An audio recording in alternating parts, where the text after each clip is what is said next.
হ্যাঁ, মানে এই পরোটা আমার মানে এসছে এখানে, এটাও এটা মানে ভাগ্যের ব্যাপার। দেখো একটা মানুষ রাতে উঠে কষ্ট করে ব্যবসা মানে করে, কত কষ্ট করে, ঠিক আছে।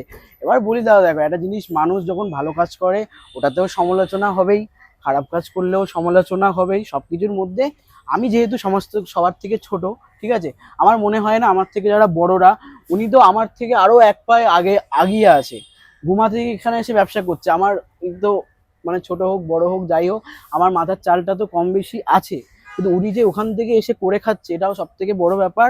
আর একটা জিনিস কি বলতো দাদা, দেখো একটা জিনিস হচ্ছে কি, এত কষ্ট করে যে মানুষ, এবার সে মানুষ এখন বলবে অহংকার, এই সেই হ্যান ত্যান, ঠিক আছে, অহংকার দাদা সবার মধ্যে আছে, কার মধ্যে অহংকার নেই সেটা কেউ বলতে পারবে না আমার মধ্যে অহংকার নেই। কেন, যে বলবে আমার মধ্যে অহংকারটা নেই, তার এই কথাটাই হচ্ছে অহংকার, ঠিক আছে। এবার যে করে খাচ্ছে, আমরা তো একটা ব্যবসায়, আমরা তো সবাই ব্যবসা করে খাই, আমরা মানে ওদেরকে যত উন্নতি হবে, যত ইয়ে হবে, শুধু একমাত্র আমি সবসময় ফুড ব্লগাররা বলো, ফুড ব্লগিং যারা করে বলো, ঠিক আছে, সবার কাছে আমি থ্যাঙ্কফুল করি, কারণ এরা দেখো, ওদের জন্য কিন্তু আজ 5টা মানুষ চিনেছে, যারা আমার দোকানে এসছে, দাদার দোকানে গেছে, এত যে ফুড ব্লগিং আছে।